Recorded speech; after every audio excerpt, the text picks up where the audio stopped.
Bueno, como les dije al principio, hermanos, hemos estado en las últimas semanas, incluido el domingo pasado, hablando acerca de esta joya, porque realmente no tiene otra palabra más que esa, es una joya de la literatura. El Evangelio según San Juan es un evangelio completamente diferente, completamente distinto a los tres primeros, Mateo, Marcos y Lucas. El objetivo, el propósito, el estilo, absolutamente todo es completamente diferente. Vimos el domingo pasado, pusimos aquí en la pantalla en la iglesia una lista de cosas típicas de Juan, milagros, señales como él las llama, que no aparecen en ninguna otra parte de los evangelios más que en su evangelio. Le da mucha importancia a la parte, digamos, humana de Cristo, pero también a la parte divina. Y quiero decirles, y de hecho lo vamos a leer esta tarde, que el capítulo 1 del Evangelio según San Juan es la base. Si ustedes van a comenzar a leer con detenimiento y estudiar este Evangelio, se van a dar cuenta que él pone una base. Esa base está en Juan 1, del 1 al 18. A partir del capítulo 12 en adelante, todo lo que Jesús va a decir, todo lo que el Señor va a hacer, Juan lo presenta de tal manera que es como el edificio que confirma la base que él ha puesto. La base que él pone es que Jesús no era un profeta más. La base que Juan pone no es que Jesús era pues un Mesías más, como tantos y tantos que vinieron. La base que Juan pone es tremenda. Nadie jamás ha hablado tan profundamente de Jesús como Juan. Él dice que él era la Torá, la palabra encarnada. Ese concepto es típico de Juan. Eso no lo dice nadie, ni Pablo. Aunque Pablo también habla muy profundamente del Señor Jesucristo. Pero vimos en el capítulo 1 que San Juan lo que hace es utiliza un término muy conocido, un término que se usaba mucho en el mundo griego, que la traducción del término logos era palabra y razón. Pero a pesar de que los griegos estaban, digamos, constantemente hablando de que el creador, el diseñador del universo, el que permite que las leyes físicas funcionen, el que hace que todo este mundo funcione, el que hace que la tierra gire continuamente y no vaya cada vez más lenta, sino que siempre va a la misma velocidad, al mismo ritmo, las estaciones, las mareas, todo dicen que era debido al logos. Pero luego le preguntabas a un griego, pero bueno, ¿ese logos qué es? Y en el fondo era como una especie de concepto abstracto que no sabían ni siquiera definirlo, sino que decían, bueno, la palabra logos es, el significado es palabra o razón, pero Juan lo que hace es decir, bueno, yo les voy a decir quién es ese logos.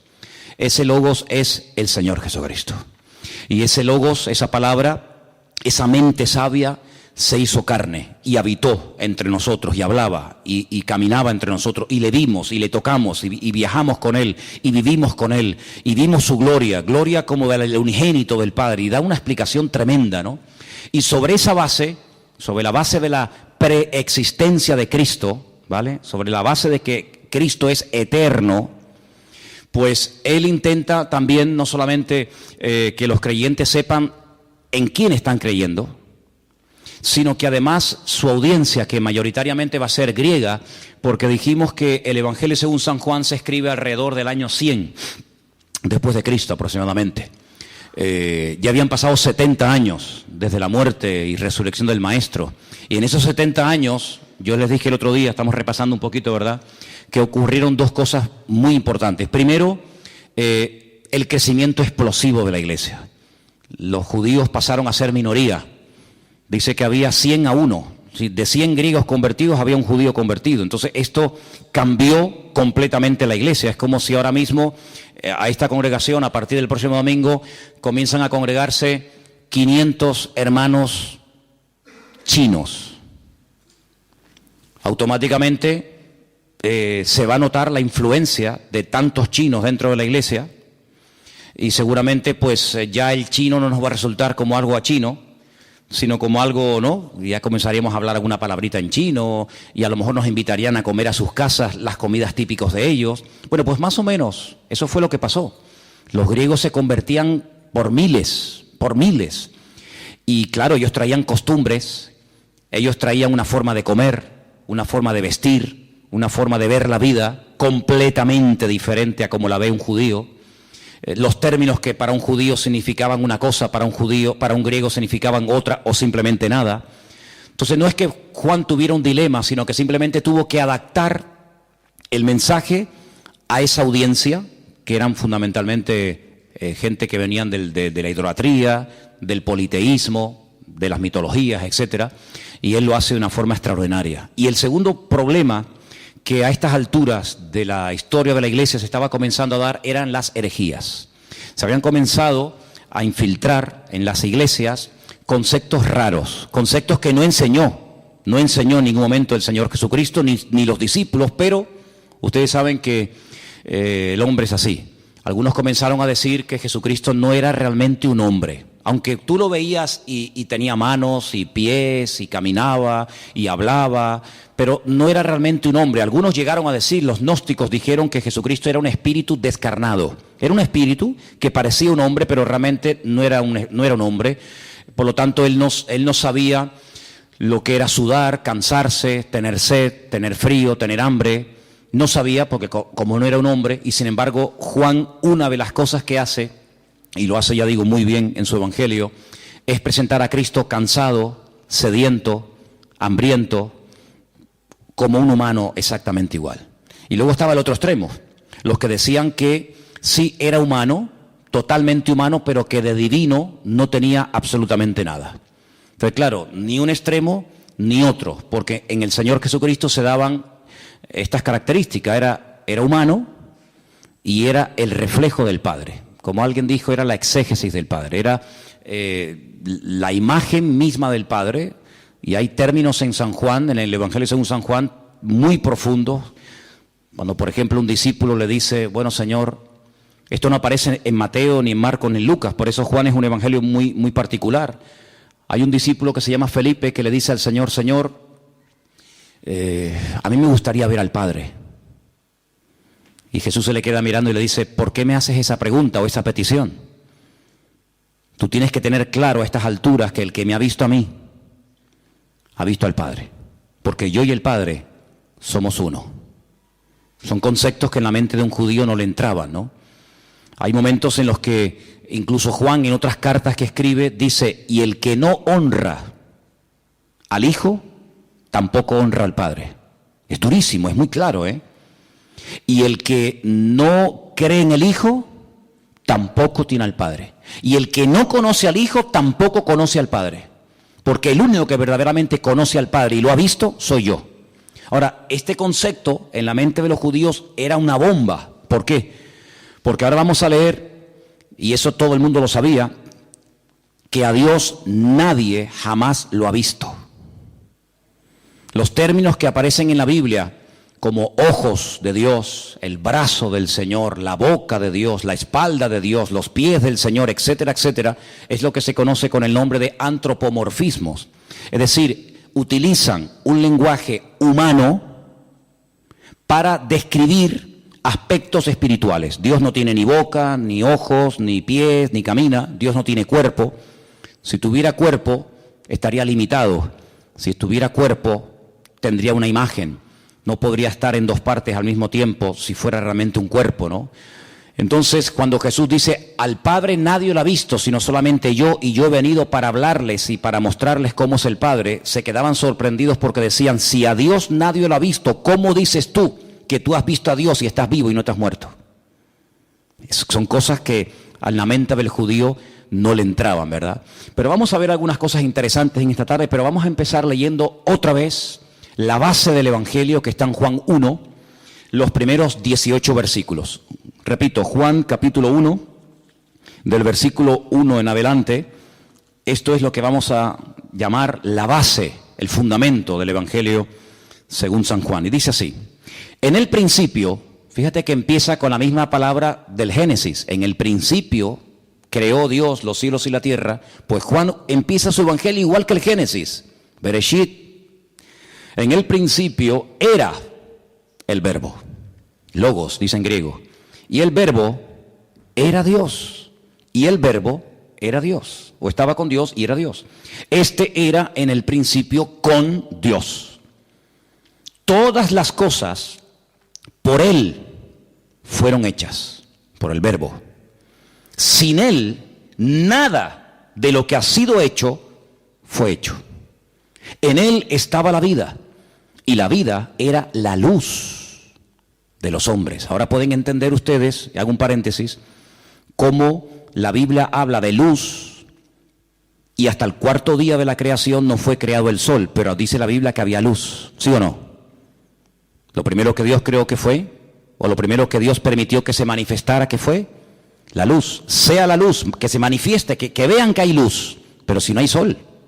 Pero ahora dice Juan que Él era la luz, Él era la luz, y la luz en las tinieblas resplandece, y las tinieblas no prevalecieron contra ella. Ahora cambia un poquito la línea del mensaje y dice, había un hombre, o hubo un hombre enviado de Dios, el cual se llamaba Juan. Ahora, déjenme que les diga que la palabra o el nombre Juan aparece varias veces en la Biblia, pero no es Juan el autor del Evangelio. El nombre propio de Juan no aparece. Este Juan es Juan el Bautista, para que no confundáis. Dice, hubo un hombre enviado por Dios, el cual se llamaba Juan, Johanna. Este vino por testimonio, para que diese testimonio de la luz. Fíjate qué palabra tan interesante. A fin de que todos creyesen en él. No era él la luz, sino para que diese testimonio de la luz. Aquella luz verdadera que alumbra a todo hombre y venía a este mundo. Esa es la luz del primer día de la creación. Ahí está el Señor. En el mundo estaba, y el mundo por Él fue hecho, pero el mundo no le conoció. A lo suyo, hay gente que a veces cuando leen este versículo, lo digo con todo respeto, si alguna vez ustedes lo han hecho, lo leen mal. Dice a los suyos, y lo leen en plural, y es una equivocación terrible. Menos mal que Anderson, cuando compartió hace poco de este texto, o habló un poco de este texto, no lo leyó así. No dice a los suyos vino, no dice eso. Dice a lo suyo, que es muy diferente. A lo suyo vino, y los suyos no le recibieron. Son dos cosas diferentes, Mas a todos los que le recibieron, a los que creen en su nombre, dos requisitos: creer y recibirle. Les dio potestad de ser hechos hijos de Dios. De ser hechos, no son de nacimiento, son de adopción. Y ahora lo explica muy bien. Los cuales no son engendrados de sangre, ni de voluntad de carne, ni de voluntad de varón, sino de Dios. Y aquel verbo, aquella palabra, aquel logos, fue hecho carne. Esto es algo impresionante lo que estamos leyendo esta noche aquí.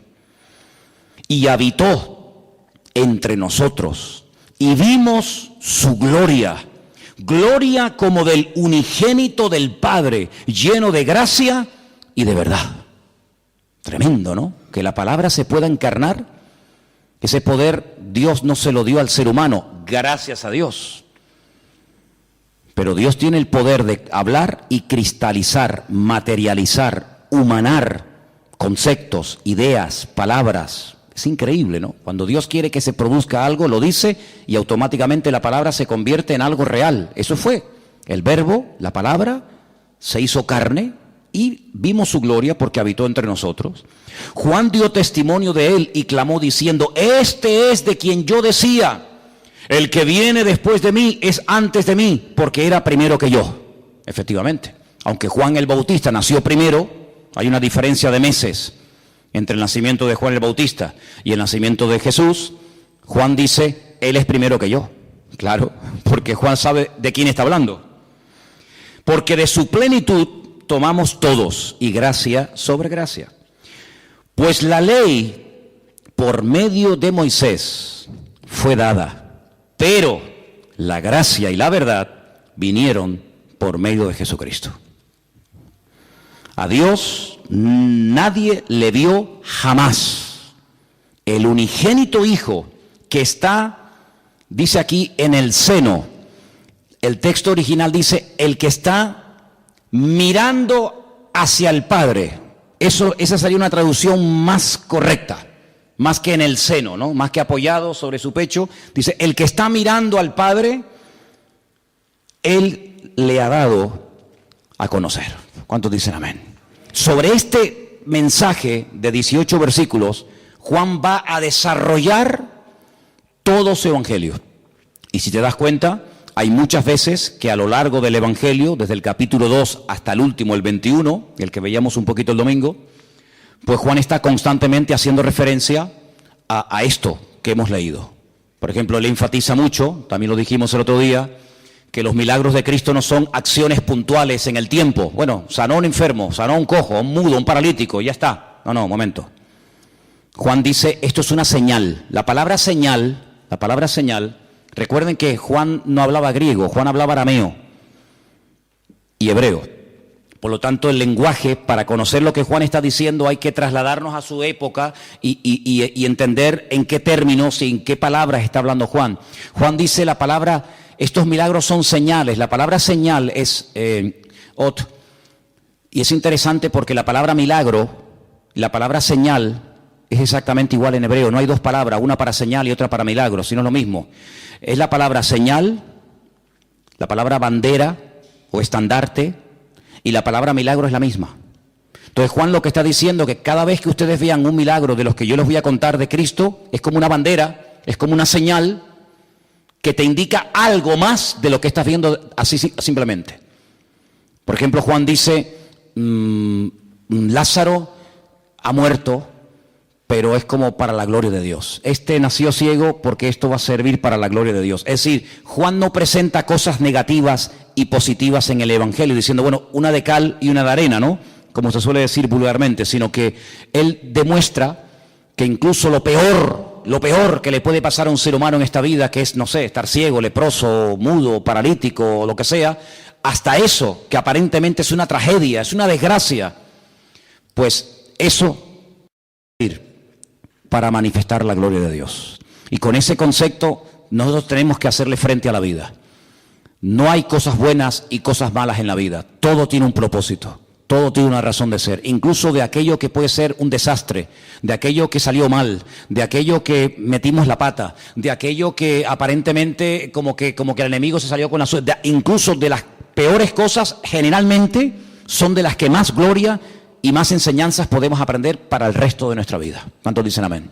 Ese es el concepto con el que Juan presenta al Señor. Ahora, yo he hablado un poquito acerca de las características del Evangelio, milagros que Juan cuenta que no cuenta nadie, palabras que él utiliza, conversaciones privadas, que a él le gusta mucho presentar a un Cristo cercano a la gente, no un Cristo que hablaba a las multitudes y luego mirabas así y decías, uy, ¿dónde se metió? No, se fue, no sé dónde está. Sino era un Cristo que se paraba y hablaba con una mujer, cosa que en aquella época era un escándalo, y se pegaba horas hablando con la mujer samaritana, y si tengo que pedirle algo se lo pido, no tengo ningún problema. Atendía a las tantas de la madrugada a un hombre que venía y le tocaba la puerta, cuando generalmente por las noches nadie iba a tocar la puerta de nadie. Tenemos el caso de Nicodemo, capítulo 3, tenemos el caso de Cristo no esperando que la gente venga a él, sino él buscando a los enfermos. Se va al estanque de Betesda, donde hay una multitud de enfermos tremenda, y se interesa por un hombre que nadie le hace caso. Sí, es un Cristo muy personal, un Cristo muy cercano a la gente. Pero yo también quiero hablar en esta noche un poquito acerca del autor, acerca del personaje, ¿no? Sabemos mucho y no tanto, parece Sabemos que su padre se llamaba Zebedeo, su madre se llamaba Salomé, y sabemos que Salomé y María, la madre de Jesús, eran hermanas. Entonces Juan era primo del Señor Jesucristo, era muy cercano a él. Sabemos que se dedicó a la pesca durante muchos años, y el Juan que vamos a ver al final no tiene absolutamente nada que ver con la realidad de lo que Juan era. A veces hay gente que le he oído hablar como que Juan era un tontorrón, siempre callado, un hombre que no se metía. Hermanos, les digo sinceramente, he leído cantidad de comentarios y de libros, y si en el Nuevo Testamento hay alguien con un temperamento tremendo, ese era Juan.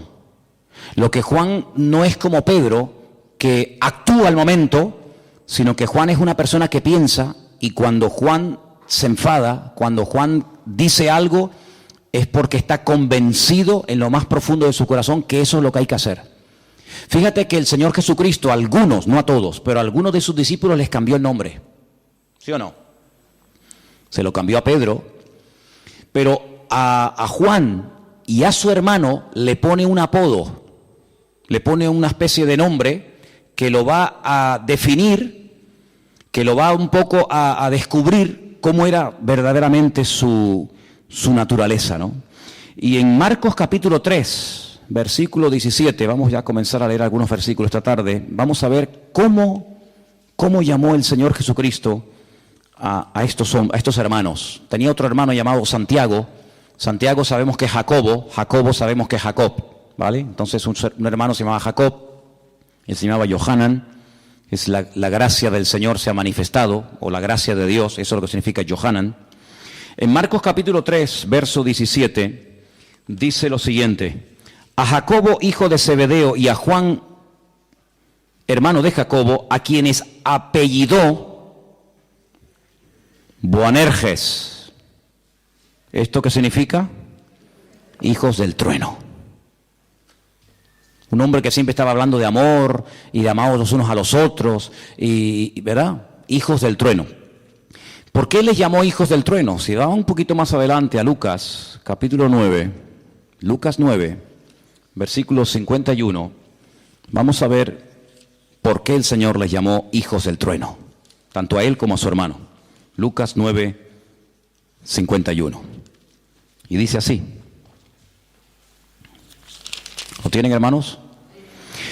Cuando se cumplió el tiempo en el que él había de ser recibido arriba, afirmó su rostro para ir a Jerusalén. Y envió mensajeros delante de él, los cuales fueron y entraron en una aldea de los samaritanos para hacerle preparativos.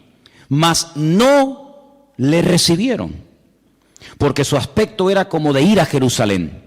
Viendo esto sus discípulos, pero ahora menciona concretamente a dos, a Jacobo y a Juan, dijeron: Señor, ¿quieres que mandemos que descienda fuego del cielo, como hizo Elías, y los consuma? Imagino que ustedes sabrán de lo que estamos hablando.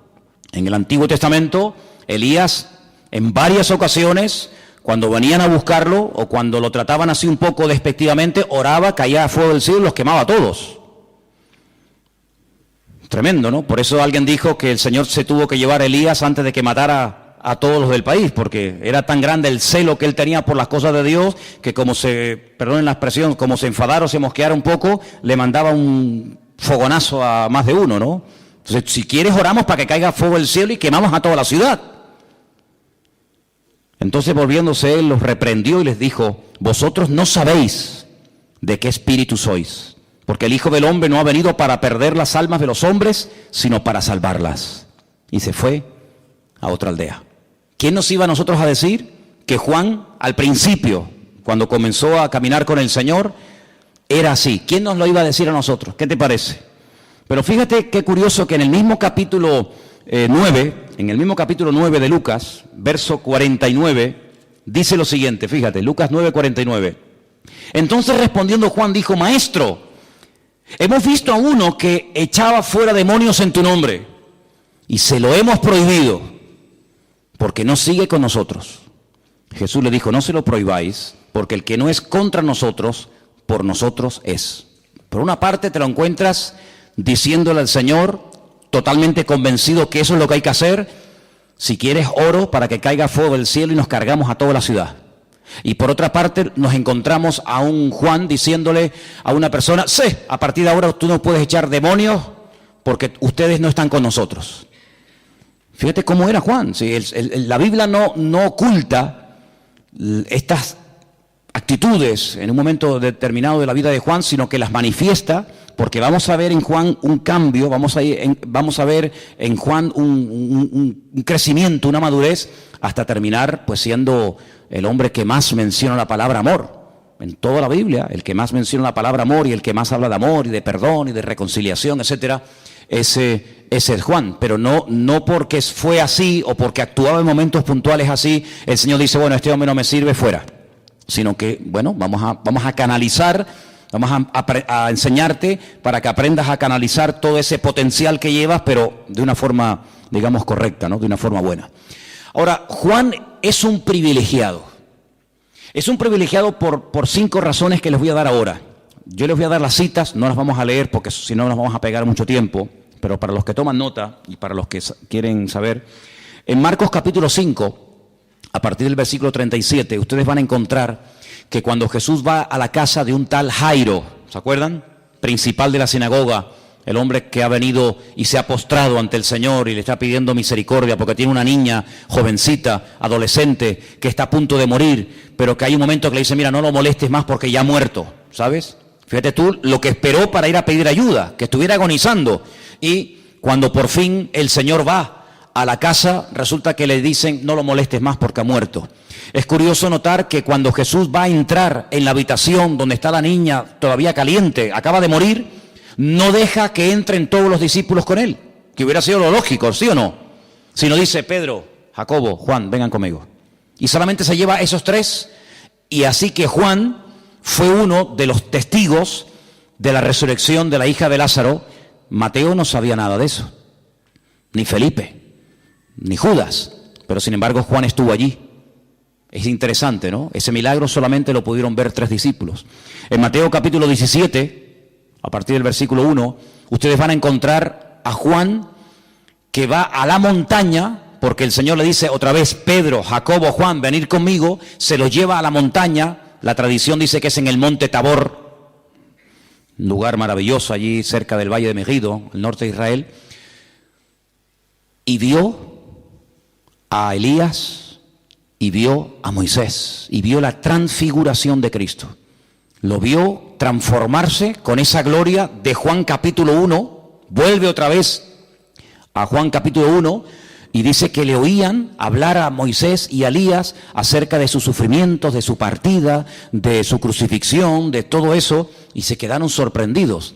Y eso les tuvo que marcar de una forma tremenda, porque no solamente vieron a Moisés y no solamente vieron a Elías, sino que oyeron la voz audible de Dios.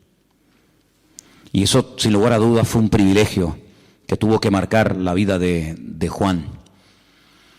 Solamente una vez Jesús pidió oración. Solamente una vez, vamos a decir entre comillas, que pidió un favor. Orad por mí, porque hoy mi alma está triste hasta la muerte. Me imagino que se habrán quedado sorprendidos de decir, ¿tú pides oración también? ¿Tú estás triste? Y le pidió a 3 discípulos, Pedro, Jacobo y Juan, que fueran con él al huerto de Getsemaní. ¿Recordáis la historia, verdad? Donde Cristo entra en agonía y allí lo ven diferente. Si lo han visto en la gloria, hablando con Moisés y Elías allí en el monte Tabor, en el monte de la transfiguración, pero ahora ese mismo Señor, ahora lo ven sudando sangre, roto, quebrantado, dolorido, y allí estaba Juan. Así que fíjate tú, qué experiencias tan tremendas las que este hombre tuvo, ¿no? Después encontramos al Señor Jesucristo en la cruz, y eso sí quiero que lo leamos en Juan capítulo 19, dirigiéndose directamente a Juan. Fíjate qué curioso, hermano. El Señor Jesucristo agonizando, muriendo lentamente en la cruz, le dirige unas palabras a Juan. Qué curioso, ¿verdad? Juan capítulo 19, verso 25, dice así. Juan 19, 25. Lo busco enseguida. Hay varias veces en las que el Señor habla en la cruz, pero en esta ocasión leemos lo siguiente. Estaba junto a la cruz de Jesús su madre, la hermana de su madre. ¿Quién es esta? La madre de Juan, ¿verdad? La hermana de su madre. María, mujer de Cleofás. María Magdalena. ¿Cuántas Marías había allí, no? No hay un refrán que dice, mira, las 3 Marías.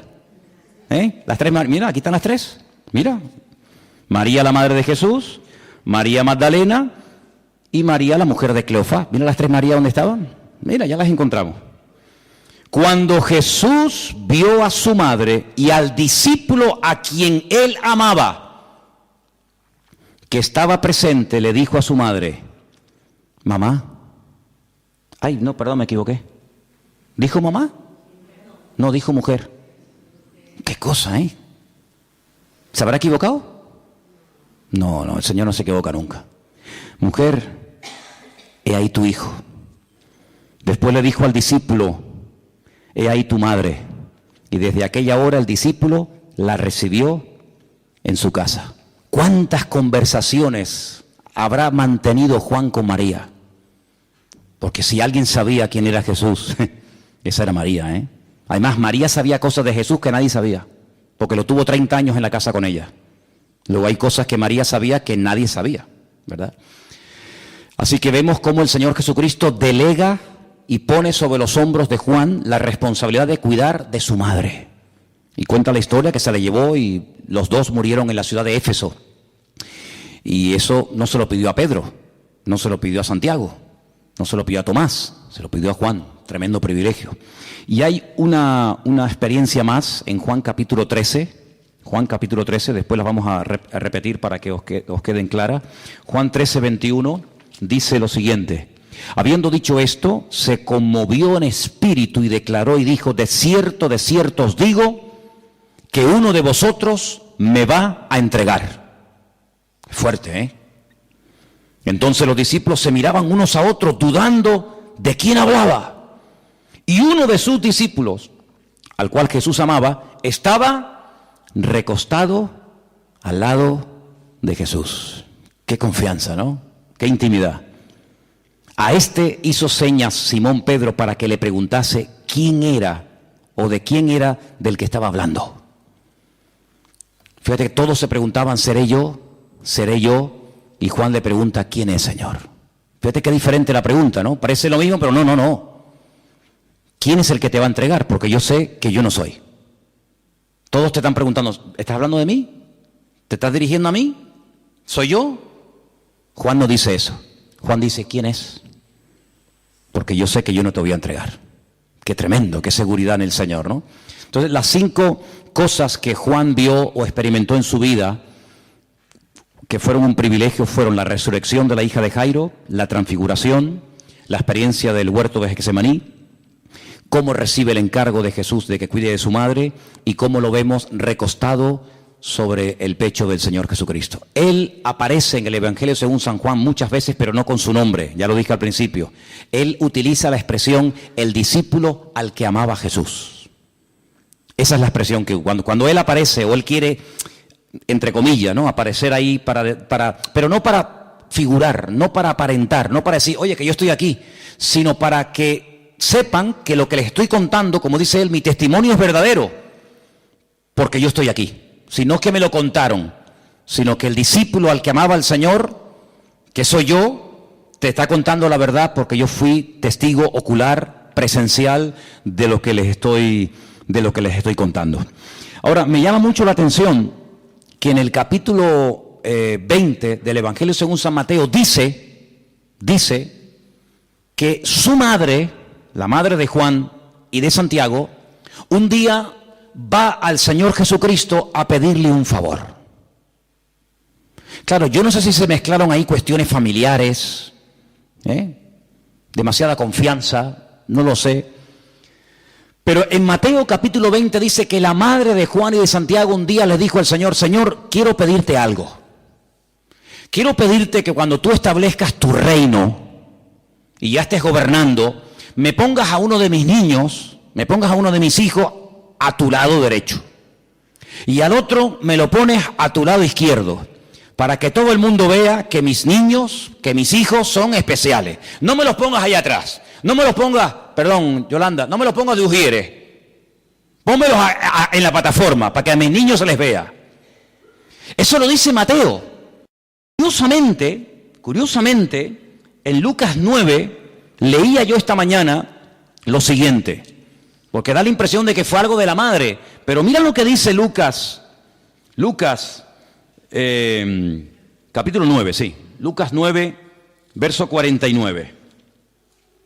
Dice lo siguiente. No, ese no era, perdón. Lucas 9.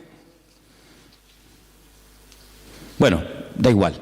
Si ustedes leen en Mateo 20:20 van a encontrar que hay diferentes citas donde aparecen otras porciones. En Lucas, la misma historia, pero contada por Lucas, dice que no solamente se acercó su madre, sino también ellos dos. Vamos a comprobarlo porque no quiero quedarme así con la duda, ¿no?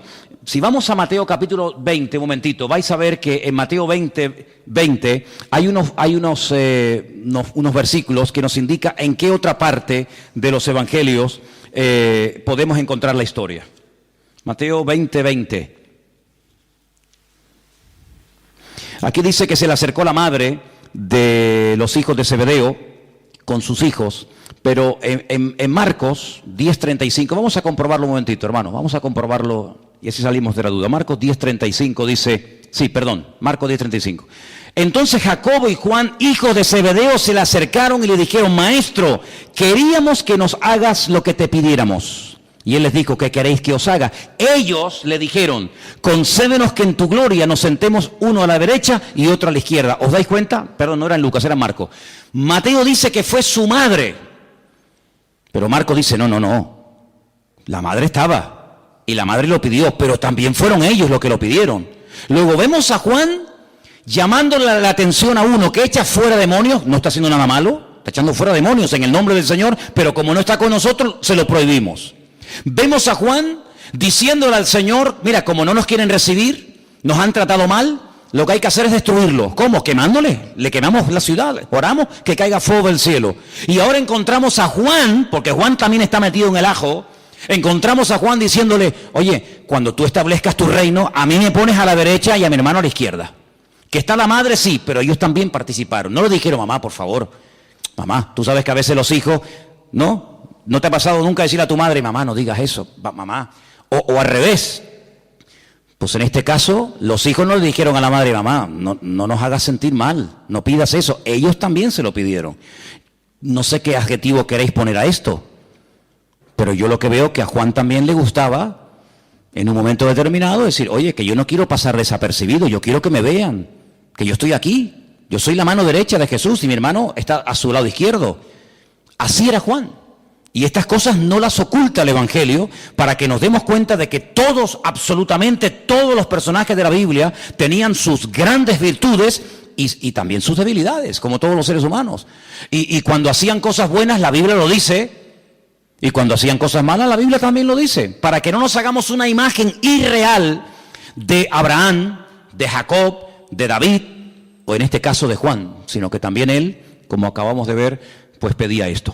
Ahora, hay una cosa muy interesante que yo quería leer también en esta tarde, y es que a Juan se le menciona por nombre en otros libros de la Biblia.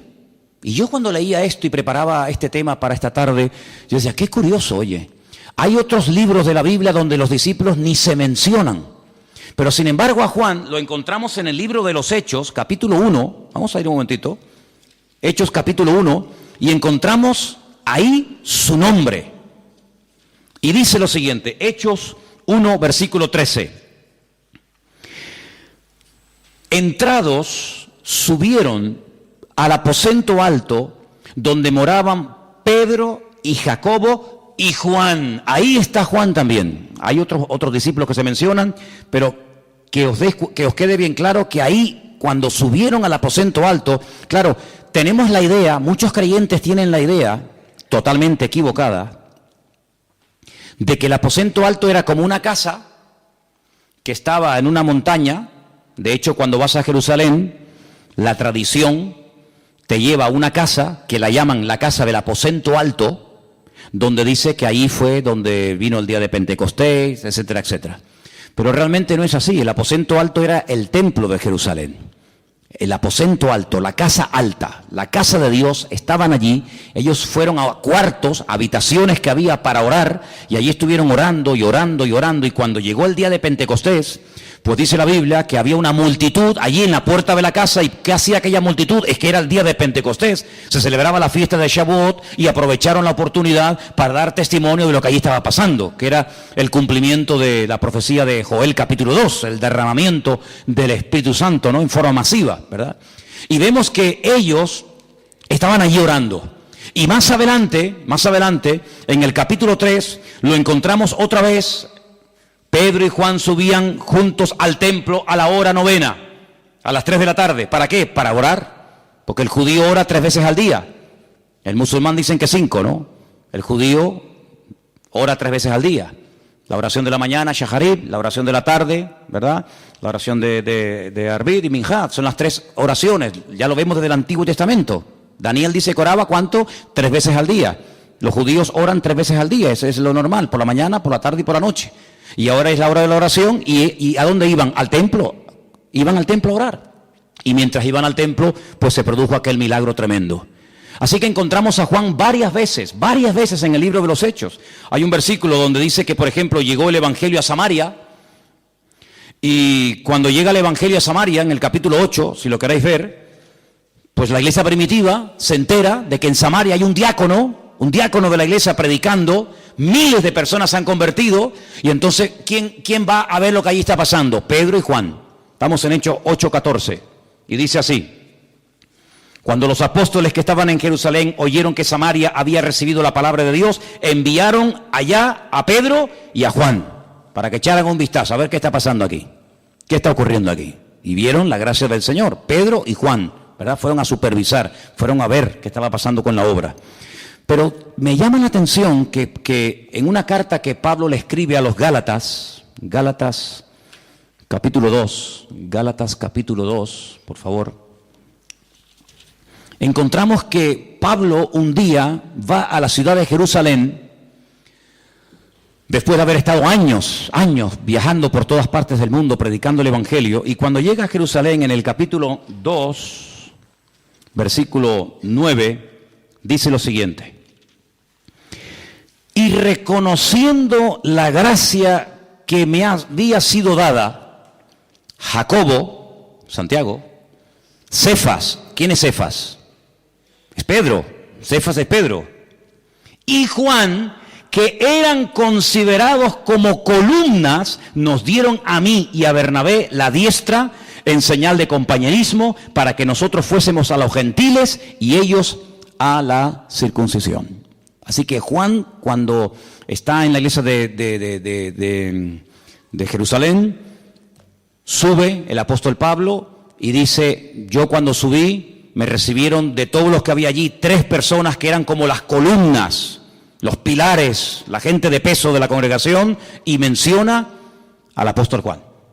Y finalmente, en el último libro de la Biblia, que se llama el libro de Apocalipsis, en el capítulo 1, versículo 9, Apocalipsis 1:9 dice: yo, Juan, vuestro hermano y copartícipe vuestro en la tribulación, en el reino y en la paciencia de Jesucristo, estaba en la isla. Ya no está en Éfeso, ya no está en Jerusalén, ahora está en una isla. ¿Cómo se llama la isla? Patmos. ¿Y qué hacía allí? Estaba allí por causa de la palabra de Dios y del testimonio de Jesucristo. Lo desterraron los romanos para que se muriera allí de hambre, de frío, de pena, ¿no? Allí estaba por causa de la palabra, en la isla de Patmos. Dice: yo estaba en el Espíritu en el día del Señor, y oí detrás de mí una gran voz como de trompeta que me dijo: yo soy el Alfa y la Omega, el primero y el último. Escribe en un libro lo que ves y envíalo a las 7 iglesias que están en Asia: a Éfeso, Esmirna, Pérgamo, Tiatira, Sardis, Filadelfia, la Odisea. Me volví para ver la voz que hablaba conmigo, y vuelto vi 7 candeleros de oro. Y en medio de los 7 candeleros a uno semejante al Hijo del Hombre, vestido de una ropa que llegaba hasta los pies y ceñido por el pecho con un cinto de oro. Su cabeza y sus cabellos eran blancos como blanca lana y como nieve, sus ojos como llama de fuego, sus pies semejantes al bronce bruñido, refulgente como en un horno, y su voz como estruendo de muchas aguas. Tenía en su diestra 7 estrellas, y de su boca salía una espada aguda de 2 filos, y su rostro era como el sol cuando resplandece en su fuerza. Nunca la había visto así al Señor, hermanos. Esto para Juan es algo nuevo, una experiencia tremenda. Dice: cuando le vi, caí como muerto a sus pies. Y él puso su diestra sobre mí, diciéndome: no temas, Yo soy el primero y el último, el que vivo y estuve muerto, mas he aquí que vivo por los siglos de los siglos. Amén. Y tengo las llaves de la muerte y del Hades. Escribe las cosas que has visto y las que son y las que han de ser después de estas. Y le explica ahora, ¿no? Dice, el misterio de las 7 iglesias que has visto en mi diestra y los 7 candeleros de oro. Las 7 estrellas son los ángeles de las 7 iglesias y los 7 candeleros que has visto son las 7 iglesias. Y Juan, con casi 100 años de edad, desterrado, después de más de 70 años de ministerio, más de 70 años sirviendo al Señor, se encuentra ahora otra vez con el Señor, pero lo encuentra de una forma diferente, lo encuentra glorificado, totalmente transformado. Dice que cuando lo ve, cae como muerto a sus pies, ¿verdad? Y allí recibe una revelación que ni Juan ni nadie jamás en la vida se podía imaginar, que todavía quedaban cosas por contar. Porque cuando uno lee el Evangelio según San Juan, dice, bueno, ¿y qué más se puede decir de Cristo que no se haya dicho? Ya lo hemos visto hablando con mujeres, lo hemos visto hablando con niños, lo hemos visto sanando enfermos, lo hemos visto multiplicando la comida, lo hemos visto cansado, lo hemos visto crucificado, lo hemos visto resucitado, lo hemos visto ascendido. Lo hemos visto caminando por encima de las aguas, lo hemos visto restaurando a Pedro, lo hemos visto de tantas formas. ¿Qué más se puede decir? Pues cuando lees el libro de Apocalipsis te das cuenta que todavía quedaba mucho por decir.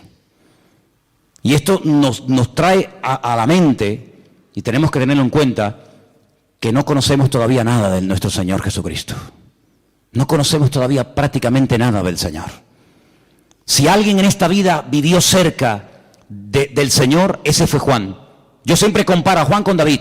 ¿En qué sentido? Pues que la Biblia dice de David que fue el hombre más cerca del corazón de Dios de todo el Antiguo Testamento, el más cerca del corazón de Dios. David, con aquel carácter que tenía y con aquellas cosas que hizo, el más cerca del corazón de Dios, David. Y en el Nuevo Testamento, ¿quién fue el que más cerca vivió del Señor? Juan, el único, el más cercano, Juan.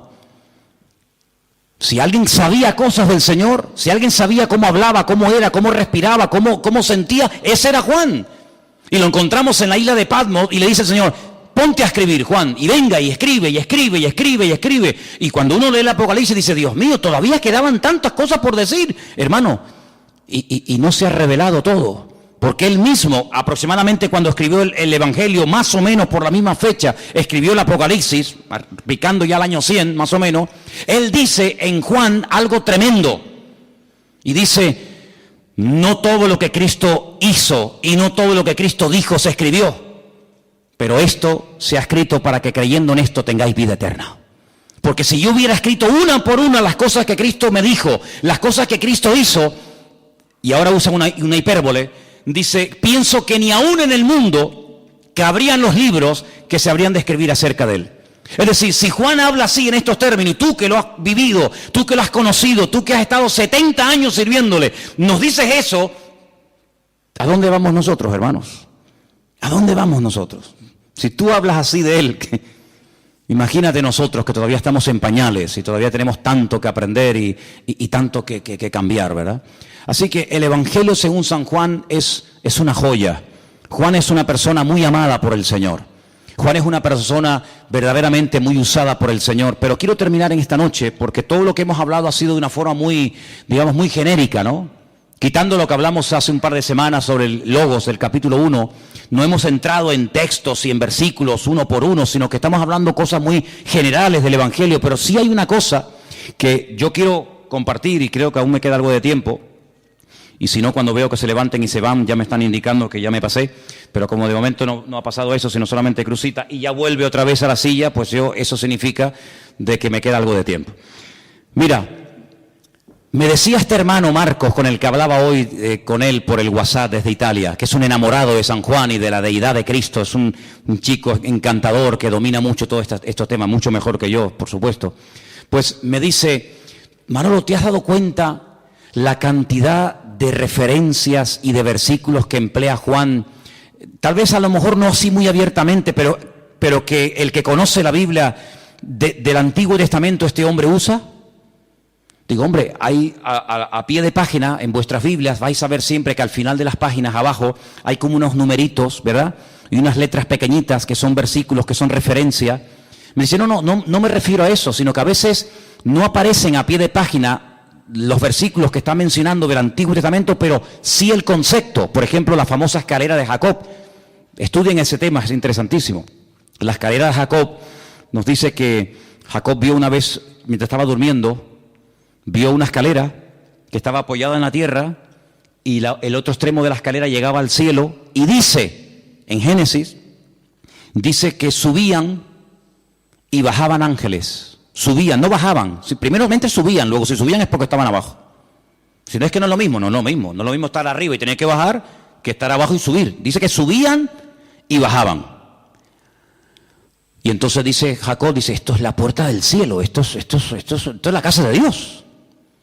Y ahora resulta de que un día el Señor Jesucristo ve venir a un judío llamado Natanael, el regalo de Dios, y le dice a la gente, este es un verdadero israelita. Y Natanael le dice, tú a mí no me conoces de nada, nunca nos hemos visto. Y le dice el Señor que no, si yo te he visto a ti cuando estabas debajo de la higuera. Pues Natanael se queda loco diciendo, Dios, Señor, qué mar... Y le dice, ¿y te sorprendes por esto?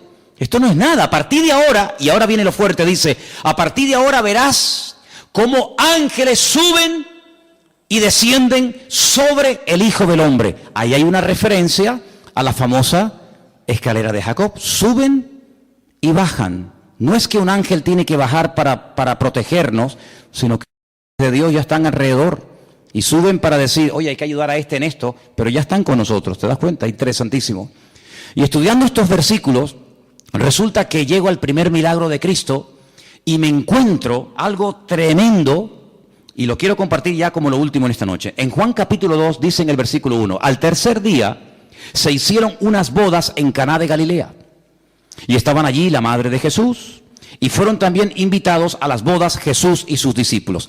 Hay gente que en la más rotunda y absoluta ignorancia dicen que esta fue la boda de Jesucristo. Rotundamente falso. Primero, porque Jesús nunca se casó.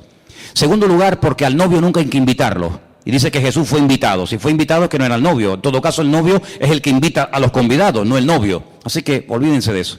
Pero lo importante es esto. Dice que faltando el vino, la madre de Jesús le dijo, no tienen vino. Es curioso porque Jesús era un invitado.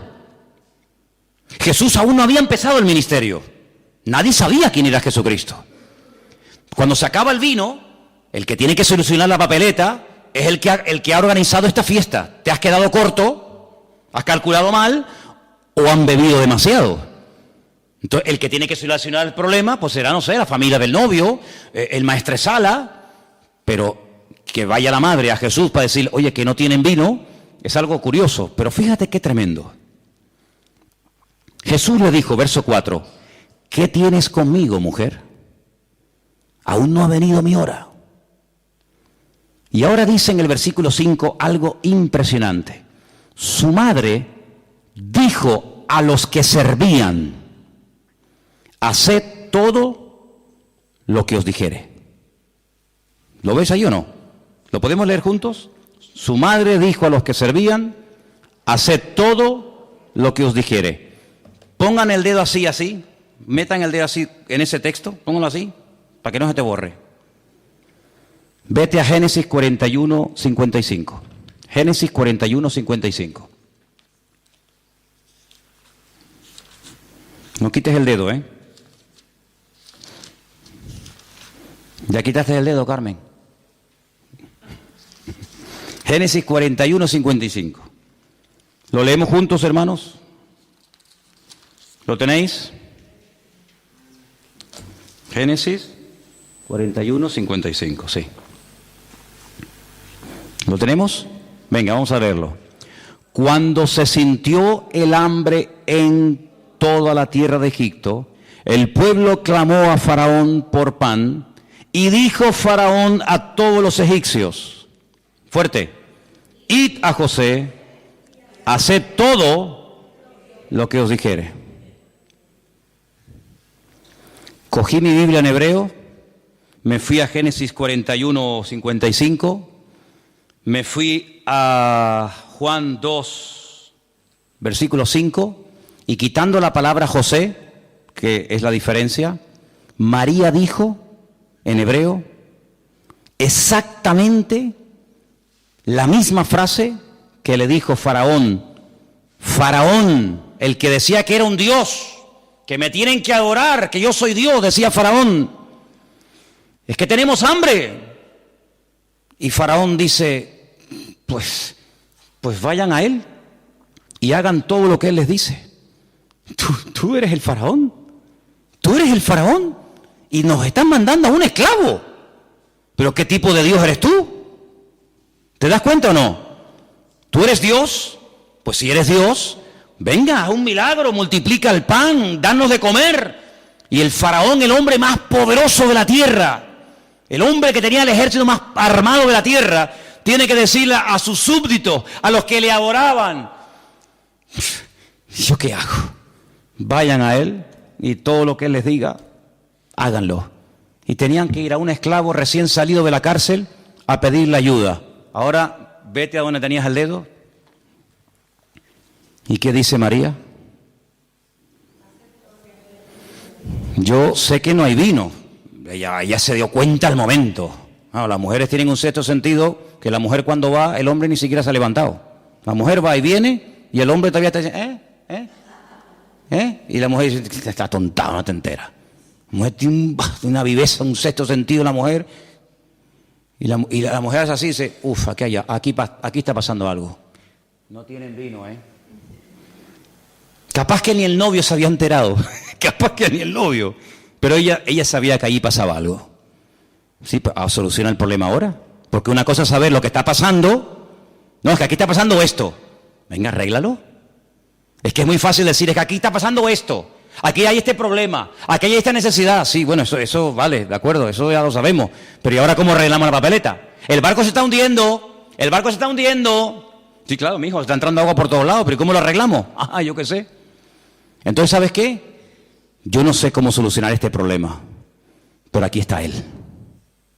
Haced todo lo que Él os diga. Y es la misma frase, la misma palabra, menos quitando Yosef, que está en Génesis, la misma palabra que le dice el faraón al pueblo referente a José, son las que María les dice a los que estaban en aquel lugar. Así que, conclusión, que el Señor Jesucristo es la respuesta a todo lo que nuestra vida necesita. ¿Cuántos dicen amén? Vamos a orar, hermanos. Cierra tus ojos, por favor. Ahí donde estás. Dale gracias al Señor porque cada vez estás entendiendo más. Cada vez descubrimos algo nuevo y disfrutamos una barbaridad de las maravillas de la palabra de Dios. Descubrimos que el Logos, el Verbo, se hizo carne. Y en esta congregación proclamamos que el camino, la verdad y la vida se llama Jesucristo. Y que nadie va a ir al Padre sino solamente a través de Jesucristo. Aleluya. Y a Él le damos toda la gloria y toda la honra. En la casa del Señor, la gloria siempre es para el Señor. Padre, gracias te damos en esta tarde porque tu palabra ha llegado a nuestras vidas y disfrutamos leyéndola y mucho más estudiándola, Señor. Gracias por este maravilloso evangelio. Gracias por Juan, nuestro hermano. Gracias por lo que escribió, por lo que nos contó acerca de cómo tú eras. Dios mío, nos gozamos de poder tener esta joya en nuestras manos. Amamos tu palabra, Señor, y queremos en el nombre de Jesús ponerla en práctica en nuestra vida. Dios mío, ayúdanos a escudriñar la palabra. Ayúdanos, Señor, a enamorarnos de ti cada día más. Y te damos gracias porque la luz verdadera ha llegado a nuestra vida. Y esa luz eres tú, Señor Jesús. Recibe toda la gloria, toda la honra en esta tarde, en el bendito nombre de Cristo Jesús. Amén y amén.